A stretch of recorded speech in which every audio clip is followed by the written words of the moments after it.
I'm about to do a mute all and then an unmute for me and Jenny. As we're going through, if you if you're on your computer and hover your mouse under the bottom, there's a little chat button.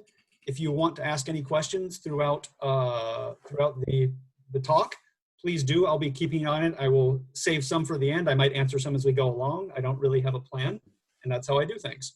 I am, for our craft happy hour, I did spend about 5 minutes with my partner who does speak a little German, learning the pronunciation of this beer. I have since forgotten it, but I think it's Weihenstephaner, and it's a Weizenbock. It's from the oldest brewery in the world. They've been brewing beer since like the year 1000 in a monastery. I assume that's why there's Latin on it as well as German, just hitting me in all the languages I don't speak. Anyway, so cheers to all of you. Thank you so much for coming out to the happy hour. And I'm looking forward to this a lot. I am Zach Powers. I am the Director of Communications at the Writer Center. I'm also an author. I love talking about the craft of writing. And so Jenny McFarland is our guest today. Jenny, could you please just give a quick hello to who you are? Hi, everybody. I'm Jenny. I am the author of The House of Deep Water, which comes out on Tuesday. And yeah. Oh, and for beer, I have, I don't know if you can see it, but I have Oberon, which is from Bell's Brewery in Michigan, which is where I live. Thank you so much for joining us. Real quickly, a couple pieces of just basic information. This event is in partnership with Loyalty Bookstores, one of our independent bookstores here in the DC area. If you are looking to buy Jenny's book and need a place to buy it from, please consider going to Loyalty Bookstores website. They have a whole page dedicated to this book where you can pre-order the book and it will ship as soon as it comes out. If you look at the chat, I've included the link directly to Jenny's book in the chat window. It's the first thing in the chat. So if you scroll all the way up, you'll see it. I mentioned I work for the Writer Center. This is a Writer Center event. We are a literary arts nonprofit that's been around since 1976, and we support writers and everyone who wants to write. We have moved all our workshops online during this lockdown period, and we offer 300 workshops a year, as well as lots of free events, as you're experiencing here in this very moment. Finally, Amy, who has spoken a couple times, is our development director, and it's her job to make sure I remember to mention, please donate to the Writer Center. We have a Venmo and a PayPal in which you can do that. The Venmo is at Writers Center, at Writers-Center, and the PayPal is our email address, info@writer.org. We use, during lockdown, we're using all the fundraising we do to support our scholarship program to help everyone. Our workshops cost money, but we did start a scholarship program to help people who are in need take our workshops as well. So that's what we're using any donations we receive right now to help people stay active with us. Thank you, Jenny, for sitting there while I said all that. So back to you now. Do you have a brief reading you'd like to do from your book? Do you have a section you'd like to read? I do, and I also was told that I should be showing the cover frequently, so I'm gonna read like this. No, not. So I'm gonna read a section from towards the middle, and this is part of the main character, Beth's backstory, so there's not a whole lot I need to set up. You just need to know she's about 18, 19 in this section, and she has a secret boyfriend, Steve. We made a standing date, hanging out at the Bluffs or in the abandoned Riverbend Casket Company or meeting at the movie theater. Once, when you arrived before me, you bought tickets and stood waiting outside. You'd brought me a bunch of gladioluses and stood with them tucked in the crook of your arm. Your eyes were serious when you handed me the flowers, as if you were passing a fragile bundle. They seemed heavy in your hands. After the movie, we didn't want to leave, and so we sat in the car in the parking lot, the flowers wilting in my lap. We watched the rise and fall of the moon. I must have dozed off. In the darkness, you stirred. You wanted to get home, shower before heading to work at the creamery.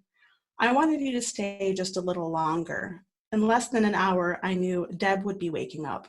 Her mother had kicked her out again, and you told me you were letting her stay with you until she fixed things and made up. I'm not sure you understood the idea of secret romance. After our date, I had to sneak the flowers into my room. My mother didn't have a vase large enough to keep them, and even if she'd had one, there wasn't a place I could put them without her seeing. I wrapped them in damp newspaper, laid them on the floor in the back of my closet, watched them wilting day after day, the smell of decay tainting my clothes. Their blooms started out red, yellow, purple, but soon they were brown and fluttered on the floor. And then I had to sneak the flowers out to the dumpster. Maybe you understood the idea of secret romance perfectly. That's it. Thanks. Thank you so much. Here's my cat back on my lap. So could you just, I've known you for a while now, but I actually don't know your full path from aspiring writer to published writer. Could you just share that real quick, just so everyone knows how you sort of got to where you are right now with the new book coming out? Sure. Yeah. I mean, I guess if we're talking the full path, I started writing when I was, in middle school, and started out writing Phantom of the Opera fan fiction, and a lot of like romance that I had no experience, but I had a really good imagination. And I don't know, I always wrote kind of in the background. I used to be a chef, and I wrote the majority of a romance novel while I was in culinary school that, is still just sitting as a file on my computer. But for this book, I started it in 2014. I was in Robert Boswell's fiction forms class, and he had these prompts that just really got me going and got me and the prompts were based on 3 different books, or 4 different books we were reading. They were all different forms. And so one of them was vignettes, which there's a lot of those in the book. And then one of them was a story that took place all in one day. One took place all in 1 year, but they were just different forms that he had us try out and see what felt good. And so the book kind of straddled the line for a long time between being vignettes and being taking place in 1 year. And I think it still kind of, definitely it's almost exactly a year that the book takes place. So it still has a lot of the form from that time.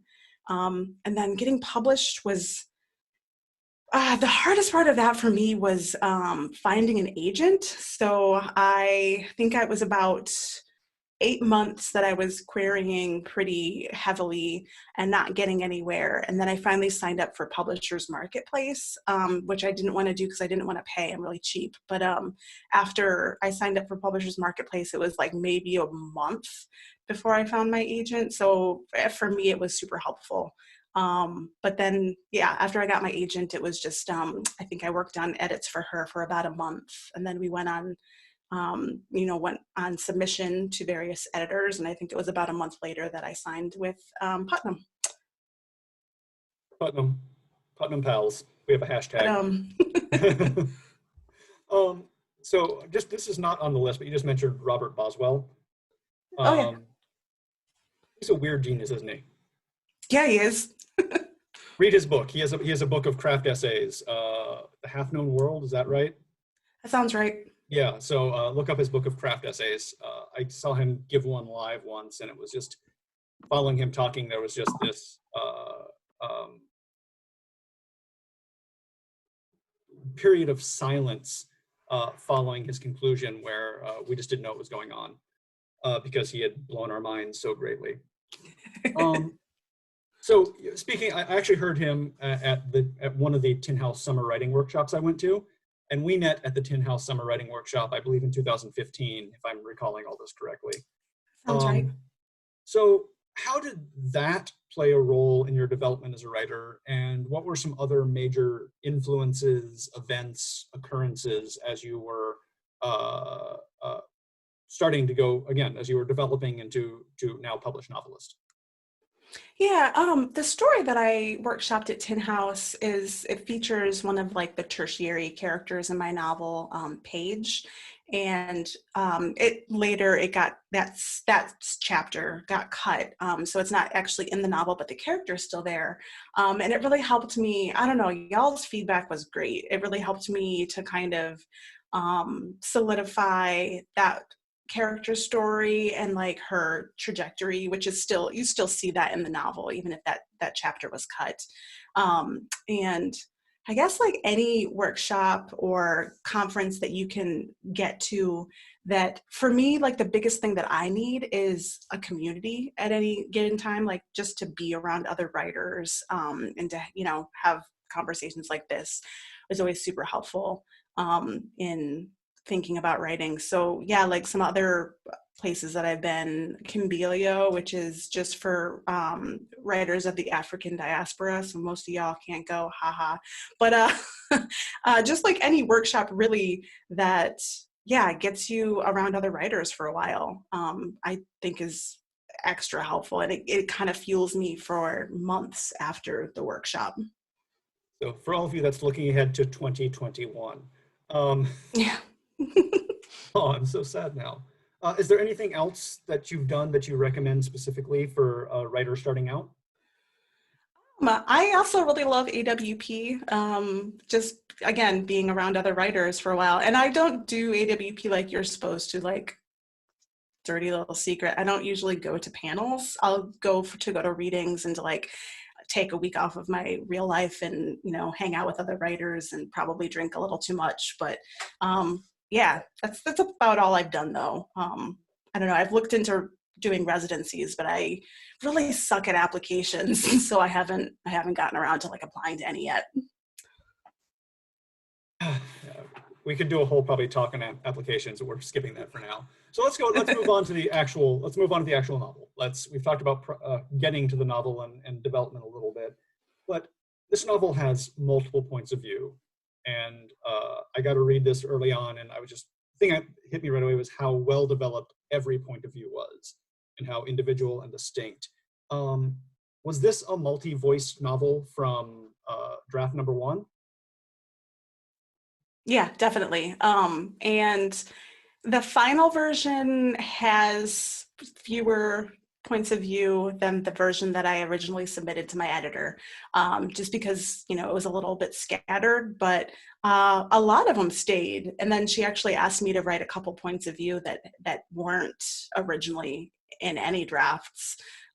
So I think it ended up with a few fewer, but not that many. But yeah, it's always been, I don't know, it's always had a lot of people in it. So did each of these individual voices, did they emerge as distinct voices, or is that something you had to go back to in revision to like move them out of your own default sort of voice? Did you have to work at that, or you have a knack? They really emerged as distinct voices, but like when I first start writing, I tend to write more character sketches so I can solidify who each person is, you know, as I'm going. But yeah, they always felt distinct to me. Were there any things you paid particular attention to? Like you wrote these sketches, were there things you honed in on and focused on to make sure that the point of view stayed unique? Was like, how did that work for you?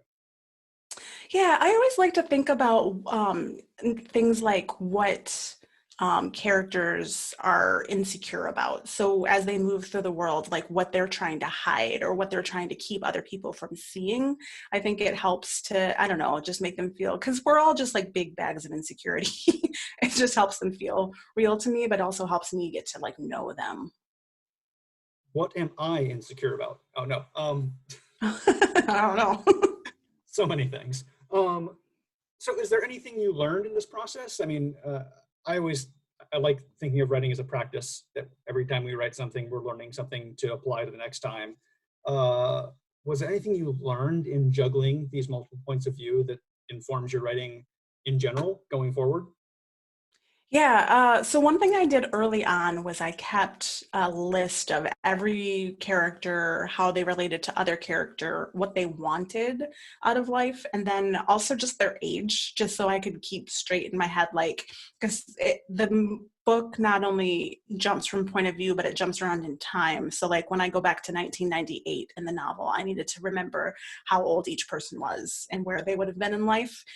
So like, and math isn't my forte. So doing that math was a lot easier when I had a list of like what everyone's age was, you know, at the start of the novel.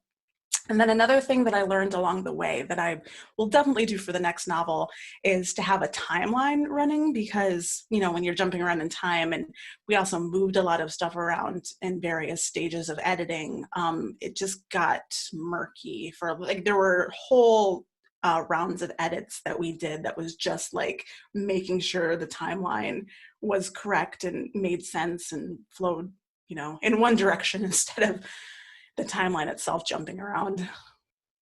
If you write speculative fiction, though, you can just absolutely ignore the timeline. Oh, that would be nice. Maybe I should be writing speculative. But that said, I think the key point from that is that writers not good with numbers. That's always important to remember as writers. So another thing that the novel covers a lot of important topics, among them mental health, sexual assault, poverty, racism, and it particularly looks at the silence that often surrounds those topics, how people don't address these major, major things in life. So how do you write silence? How did you approach that? I think it really comes out as like rage, just like a boiling rage inside. Like I've heard that anger is always a response when you feel helpless. And so like these are things that aren't things that you can fix, you know, or at least not easily. Um, Maybe not at all in some cases. And I think it just comes out as like rage. And so it was kind of fun actually. I liked putting characters, you know, in situations where they were just raging at each other, being horrible to each other, and watching them kind of be very human on the page, in ways that I feel like I can't always, or I'm, you know, I shouldn't. I try not to, but sometimes you want to, right? Like you just want to rage at your spouse while you're quarantined with them. Did the silence reveal anything about your characters? I'm just thinking like so often silence furthers the problem. And is that a theme you were exploring in the novel? Yeah, because I think everything would have been, it wouldn't have been much of a story, but it would have been a lot easier if people had just come out and like said what they meant and like talked about these issues. But instead, like there's a point where I realized that my main character, Beth, kind of had like two personalities inside her. She'd kind of been split by the silence, and that in later drafts came out as like a literal other character. Um, so yeah, I just talk myself in circles, but Yeah. I'll just have more Well, so beer. I love the cat just really bit my hand hard during that question. So I was trying to dissuade him from getting up on my lap, and he did not appreciate that. So um, if I'm distracted for a moment, it's probably the bleeding. Um, Oh. um, yeah. So I mean, I don't remember who said this to me many, many years ago at one of the workshops I went to, was that the best characters rarely say what they mean. And I think silence functions sort of in the same way, that dialogue is all about revealing conflict. They say something that doesn't actually reveal the thing that they want to be talking about. Did you discover that in like the conversations your characters were having?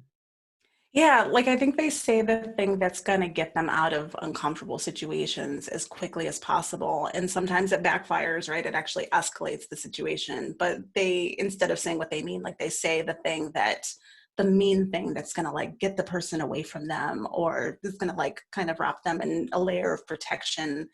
Um, yeah. I love that they say the thing to end the conversation as quickly as possible, that people in conflict don't want to talk about it and try to move away from it immediately. That's Yeah. You should write a whole craft essay on that, because that's really, really interesting. Do you have any other specific advice on this subject, on writing silence or working in the cracks between a subject and speaking about it? I don't know that I have advice so much as just encouragement. I think that we all need to be writing the things that we are not allowed to talk about. And I know I spent whole drafts where I was kind of hiding from some of the harder topics, especially like the sexual assault in the novel. And I, you know, it was something that I really needed to write about in the end, and like the book needed. But it wasn't something that I initially was like ready to tackle. And yeah, I think I wasted a lot of time kind of dancing around it. Real quick, as we're paused here between subjects, if you have any questions along the way, please use the chat feature. If you're on your computer and you hover your mouse over the bottom of the screen, a little chat button will pop up and you can type your questions in there. So please give us questions so I don't have to keep making up my own. So one thing, working with so many different characters, and you've talked a little bit about this process, in general, how do you approach character development? I don't know. I think I just try to think about whole people. The characters themselves, a lot of them, I borrow bits and pieces from real people. So I think it was easier to develop them because I just remembered the things that I knew about them. But yeah, I think, when you consider not like I've heard a lot of advice that's like, write down what your character's birthday is and what their favorite food is, and these are good things to know, but they're also, I feel like there's other questions like who they're secretly in love with, or what kind of music they listen to and why. I think can be revealing. I just think that there's more personal ways to get at characters, rather than surface questions. I try to think of like the questions I would ask on a first date to, like, as quickly as possible, decide whether or not I wanted to have a second date. Okay, I like that. That's a good one to think about. What music do you listen to? No, you can answer that question if you want to. Oh, did you listen to music while I'm writing? obsessed right now with Postmodern Jukebox. They do a lot of like jazz and like swing, like early. I think their thing is they make music sound old, but they do a lot of covers of pop music and make it sound old. I'm obsessed. I love them. Um, so you said you work on these sketches of characters. Are they formed in your mind before you sketch them, or is the sketching the process through which you form these characters more fully? Yeah, the sketching is really the process. So, in my mind, they'll just be kind of a vague shadow when I first start writing, and then I don't know, I'll put them in a scene, or put them, if I have a character that I already know, I'll put them in a scene with that character and see, do they like each other? Do they get along? Do they hate each other? Like why do they feel that way? Um, in the process of sketching them out, and then also in the process of writing them in an actual scene that you're planning to use in the novel, do they ever surprise you? Do they catch you off guard?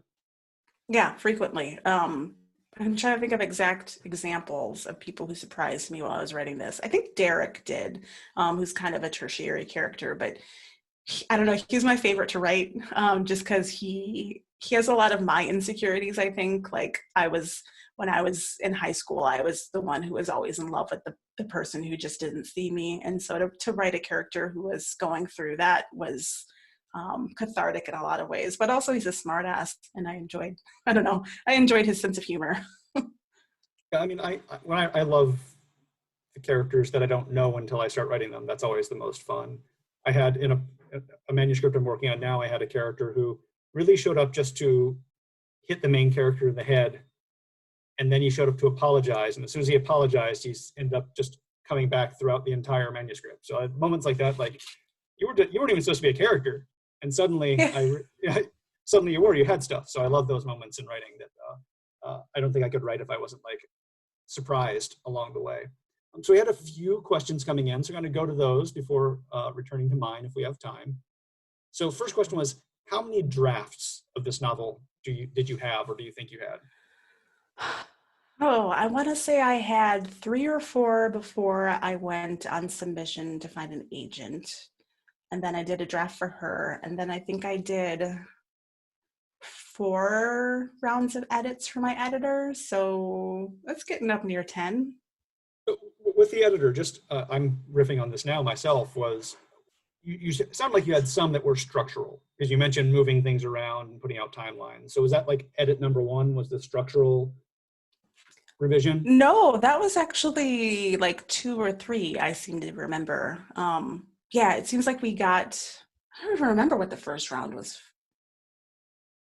There was definitely, we moved some stuff around in the first, I think we moved some stuff around in the first couple of edits, and then Yeah, I don't know. It's kind of a blur. I came down with the flu last year, right as I was working on my first round of edits. So it's definitely a blur. That sounds like the worst possible outcome that you could Yeah. possibly have. Um, um, so the next question, the cat sleeping off my lap, that was not the question. So what kind of subject research did you do? For example, on assault, did you use what you knew from conversation with friends, or did you do library searches? What was the research process for dealing with that subject?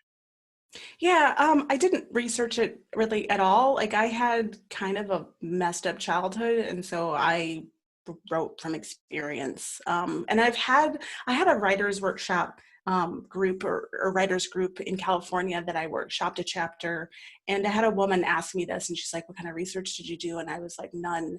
And she kind of like went at me. I think the gist of the conversation was that you know, she was a survivor of sexual assault, and like my character's trauma didn't look like her trauma, and so she thought that I hadn't accurately represented it. And I, you know, it was in the early stages and when I first started talking to people about this, and so I just kind of awkwardly told her like I didn't research it, I lived it. But yeah, that's kind of the long answer. So drawing from personal experience and then writing fiction, did you take any steps to separate the two? Did you like, whenever I'm looking at a scene that I'm, I occasionally, I generally don't write about myself, but occasionally I'll use something I experienced to inspire a scene. But I almost always take a deliberate step to make the scene not me to write about. Is there anything you do in drawing from that kind of experience to make it writable, or is it just sort of writable from the start for you? Yeah, I did in later drafts. Like the first draft, I kind of stuck to the facts of my life, but like in later drafts, I pushed it a little further based on feedback I'd received in grad school that I really needed to have like the assaulter in like at some point be in the same house that Beth grew up in.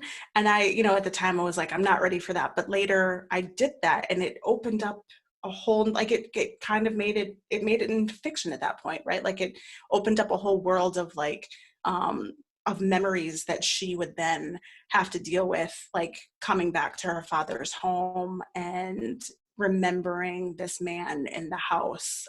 So yeah, it just made it easier to write because it wasn't so personal at that point. I was speculating based on experience of how, you know, somebody else would have felt in that situation. This is a really interesting question from Ellie. Do you find that your own emotional state influences your writing? And if so, how do you stitch together writing you did in different emotional states into a larger, coherent story or novel? That's That is an excellent that's a question. great question. Yeah, that's actually I think partly why I have so many characters because the various characters, you know, are kind of different emotions for me. Like Derek was somebody I would work on when I was in a better mood, and Beth and like her deep depression was what I would write when I was depressed.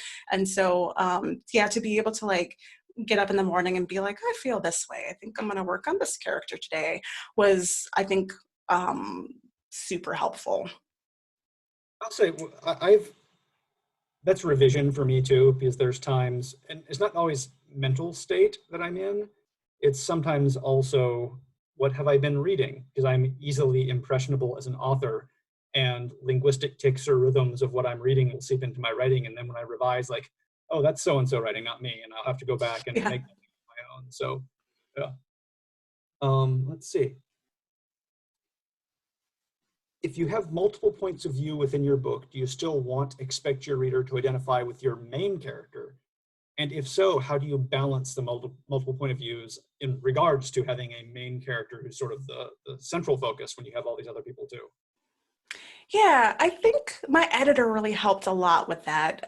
So I had a chapter when I first gave her the manuscript that was all of the vignettes that appear now interspersed between chapters, and they're all from Beth's point of view.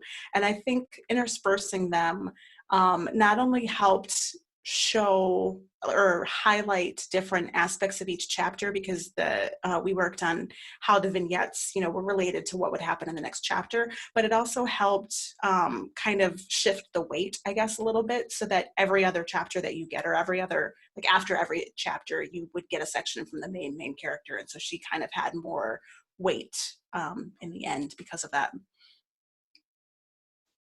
Do you write every day? No, no, I should be. I know I should be, especially right now. I'm just kind of like, I sit down to write, and it's just like, I just end up writing about how much I miss tofu because I can't find it at the store anymore. Like, it's just whining about how bad I have it. I don't have it that bad. I'm just a whiner, but no, I don't write every day.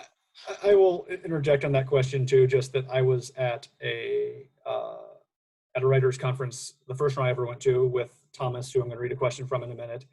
And I can't remember the name of the author, but she was a National Book Award winner. And someone asked that question. He was like, oh no, sometimes like a couple of weeks go by and I can't, family responsibilities, I can't do it. And she won the National Book Award. So that was early on in my writing career permission to, like, I write most every day, but still to not feel guilty when you have a patch or a day when you don't get to it. We have some more questions coming in. I'm going to ask one that you mentioned when we were talking beforehand was about jobs, and that you've had many jobs. And we met in a workshop led by Benjamin Percy, who is a fantastic author, and he has a really great book on craft called Thrill Me. And one of the essays that we saw him give a talk on that was about, I think it's called Get a Job. And it's about how if a character has a job, especially one they've worked at for years, so much of their thinking and even their language is going to be influenced by the job that they have, the terminology they use, the way they interact with other people. Someone who's been a lawyer for 40 years is going to behave very differently from someone who's worked on an assembly line for 40 years. But how you've had lots of jobs, how has that influenced as a writer? How does it influence you in creating characters?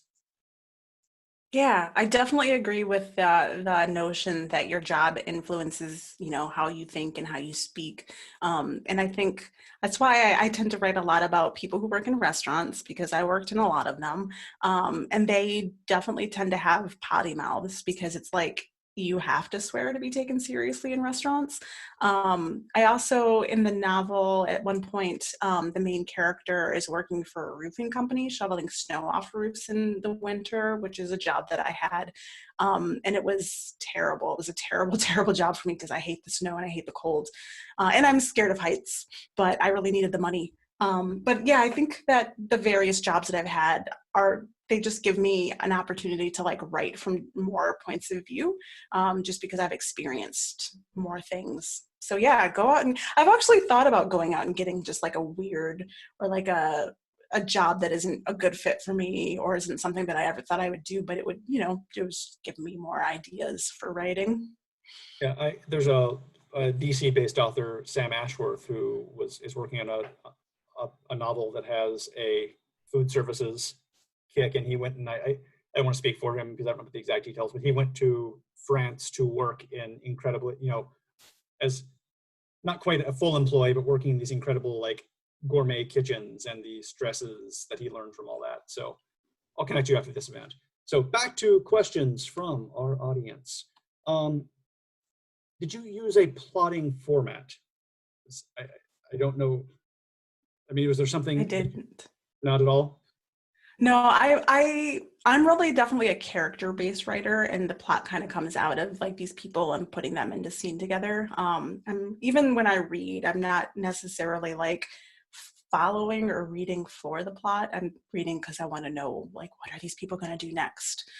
So I don't really, like, I've thought about doing, like, if I understand the question, I think we're talking about things like the traditional adventure plot, or the coming of age narrative, maybe. And I thought about doing some of these, and maybe I will for my next novel. It might make it easier in edits later, but no, I didn't do that. It would have been smart, but I didn't.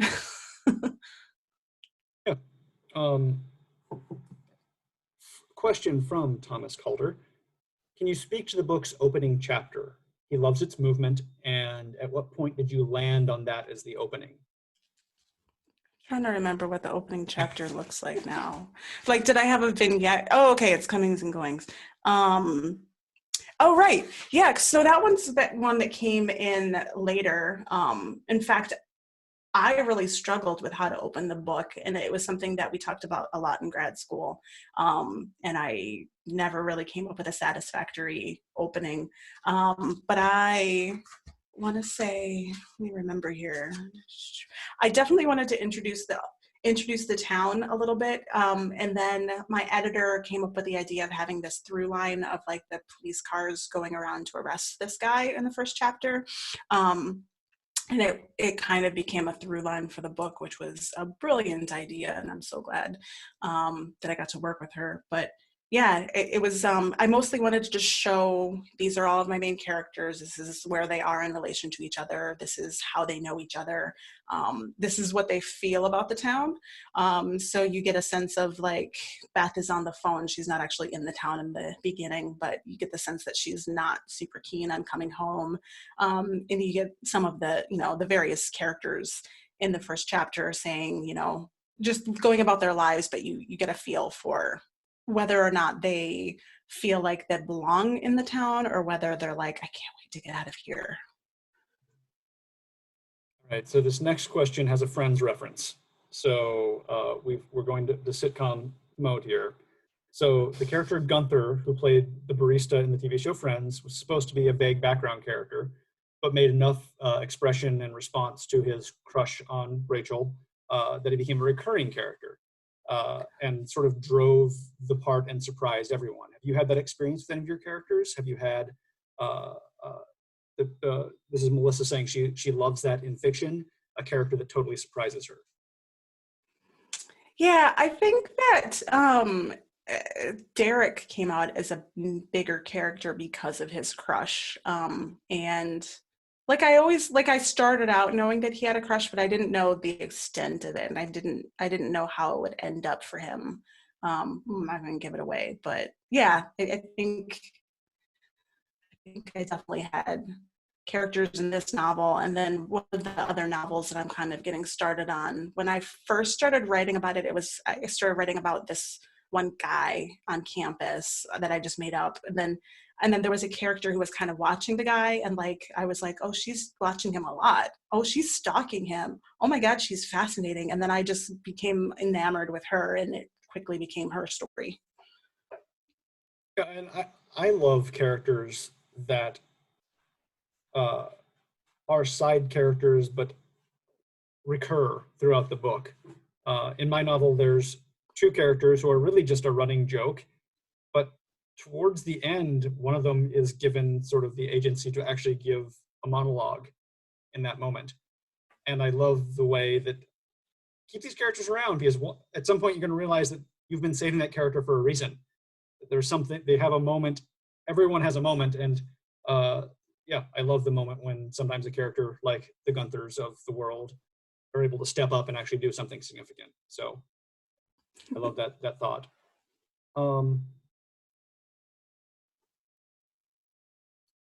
Book promotion question. I've heard that you should start promoting a new book 6 months in advance. How have you been doing that, and what have you done? Are you still a chef, and does food or the culinary arts influence your work? So let's start with book promotion. Let's start on part one of that question. Have you been doing that for 6 months? I have actually. My publisher had me make a website. I think it was 8 months ago or something, a while ago, just because something about the way algorithms were, I don't know. They had some reason I didn't understand, but, if it's an older website, it'll come up earlier in searches. And I also kind of became more, like I used to just be on Facebook, and now I'm on like Twitter a lot more, and I signed up for Instagram recently, which I kind of like because it's just pictures of cats and food. But yeah, they had like a plan for like where I should be, and they didn't give me a whole lot of like specifics on how often I should be interacting on these social media platforms. So I'm like, if I tweet once a month, I'm on Twitter, right? Uh, but yeah, I have increased my traffic on there. And usually, unless you already have a presence on one of these things, you can't make one up. There are exceptions, I'm sure, but you can't just make one up in the 6 months prior to they, there's people who already have them and they love that, but you can't become a Twitter phenomenon in 6 months if you are not actually a good Twitter user. So Yeah, last I looked, I think I had like 40 some followers. So I you're a don't know how superstar. much those those one tweets a month are gonna do for me, but I'm doing them. So what about what other things have they asked you? I mean, I know when you've written a novel. How many nonfiction pieces and essays have they asked you to write and try to pitch places? Yeah, I'm trying to remember. I have up today a book list on electric literature that's like I forget what they called it. I had a title that was like books that highlight the vulnerability of poverty. That's not the title of it. I don't remember what it is. But there was that they had me do. And then there's some little promotional things that I'm doing right now, like I'm writing a playlist of music that somehow relates to the novel. Like if it's just songs that my characters would love or songs that I love, or I don't know. It's like a combination of that. And then it seems like there was another thing that I've forgotten. Yeah, there was another thing that I did, but I don't There's, remember what. there are so many things they ask you to do. I know. And I think today, at least all the playlists are just the new Fiona Apple album, right? I mean, we're just putting that on. That's the only thing that's been on Twitter all day that I've seen. So That's awful. I didn't know she had a new album. I'm gonna go check that out. yeah, exactly. You need to be on Twitter more often than once a month to know when the new. I don't have a lot of patience for Twitter. No, no one does. Okay. Um, so part two of that was, are you still a chef, and does food or the culinary arts influence your work? I'm not still a chef, but I do still write a lot about cooking. And then I do like I started baking more since the coronavirus hit. So I have a sourdough starter that I sometimes play with. I'm trying not to do too much though, because I really would like to lose some weight. But and then sorry, what was the second part of that question? Am I still a chef? And how does the culinary arts influence your work? Oh, right. And then, so one of the novels that I'm trying to get going on right now, I like to talk about it, I'd say is food porn, but it's kind of a sort of an adaptation of Phantom of the Opera, but it takes place in a country club kitchen. So it's a romance between like an executive chef and a pastry chef. And I still love writing about food, and well, I still love eating. I think I might have to do a little more baking just to know what I'm talking about while I write this. I think that's the best excuse to bake ever. Um, oh, I lost my place. Do you read other writers while you're working on a project? Does your reading interfere with your writing process at all? No, I think it helps my writing process. And I'm also one of these people who, when I read other writers that I really love, I find that I emulate them a little bit, and then I have to go back and like revise that and make it sound like me. But I don't know, in a lot of ways, it helps me to know what conversations are taking place out there in writing and to kind of engage in that way. And then I don't know, it just makes me happy. Like writing or reading just soothes me. So anything that is like self-care is stuff I try to do. I always feel better as a writer the more I'm reading, and not just reading, but also watching movies, even binging a TV. Like the more I ingest as a creative person, the more easy it is for me to have output. Like there's this input output equation. I don't know what it is, but I definitely feel that the more I'm ingesting, the more I'm able to type in the morning. Yeah, and once upon a time, I worried that if I did other artistic forms, that it would like take away from my writing. But I don't know, I've started practicing piano again, and I think it's helping. I started drawing. I found my India inks, which I don't know, I really love drawing. So I think it helps. It really go do all the art. That's the quote for this. Go do all the art is the quote for this talk. Um, are there this a little bit related here? Are there activities that you do because your mind wanders, or you can think about, or you can think about writing while you do them? You have things that you go do so you can dethaw your artistic mind. Yeah, I do a lot of knitting or like noodling around on the piano. And those are good activities to help my mind wander in a productive kind of way. How do you know that it's the time to finish a chapter and go to the next one? Ending I never chapter. know. I never know. And I don't end a chapter before I move to the next one, which is maybe partly why I spent so many rounds of revision, hammering out the timeline. That's interesting. So that's a revision thing for you. You have to come back to it to sort of figure out, yeah, oh, that's great. Yeah. Someone mentions that Alexander Chi has a great chapter about being a catering waiter, and how to write an autobiographical novel, which I've not read yet. Oh, But yeah. Do you have any advice on how to build tension or raise the stakes for your character? You said you don't sort of rely on traditional plotting structures. So how do you look at stakes? um, I like to think about the thing that they want to happen least and then make that happen. And then I also I love to have horrible fights between characters, and I, as a Midwesterner especially, I tend to shy away from conflict. And so I found that, when I was writing, I would want to end those scenes a little too quickly, and so I made for myself a template based on the fights they have in Revolutionary Road. They have some amazing fights in that book. And so I made the template that was just like, character notices something physical that relates to the conflict, or character now accuses the other character of such and such, and I would just go through and like think of my version of these points in the template, to try to get more mileage out of those. I see that someone asked for your Twitter handle, but it looks like it is someone, they may have answered it themselves, at Jenny McFarland and Oh, underscore Lavon's McFarland. here. Hi, Lavon. Thank you. If you want to follow her on Twitter and get her up over 40 followers, you can do, and follow her once monthly tweets. You have 157 followers on Twitter. Someone's like pointing out that you're like much more popular on Twitter than Oh, you realize. huh. When did that happen? Amy's saying though that Amy's giving us credit for that though, that everyone here just signed up to your Twitter account and that's why you broke 100. So Probably, yeah. um, how do you know when to keep pushing through working on a difficult bit in a novel? And when is it time to toss the novel aside and let it lay fallow?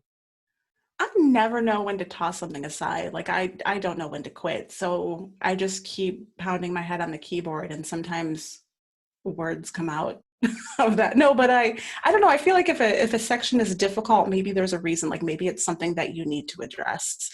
And like maybe you'll reach some kind of catharsis by working on that. So keep going. For me too, one thing I learned was that just push through, and actually things that felt slogged and awful as I was writing them are often actually, I've learned craft techniques through practice that allow me to push through them when it's not just flowing sort of naturally. Like, and I go back like, oh, that's actually way better than I experienced it as I wrote it. And it's a lot closer to being where I want it to be. So I think there's some benefit in just go ahead and just write and let yourself feel awful, and then go back and look, and sometimes it's not as awful as it felt in the moment. That's just your brain doing whatever. What are you reading right now? I actually just finished your novel, First Cosmic Velocity. It was amazing. Y'all should go read it immediately. And then I have, so I'm gonna go like right here is my shelf of books to be read next. So one of those is gonna be my, I'm not even sure which one's gonna be next. Any recent recommendations? Anything besides, host aside, what else are you, anything you've read recently to recommend that you want everyone to pick up and read? Well, I know I have a book from one of my Conbilio buddies. A. Raphael Johnson has a book called The Through. That might be my next one. But then ones that I recently read. Oh, sorry, there's a woodpecker outside on my bird feeder, and I'm distracted. But books that I recently read.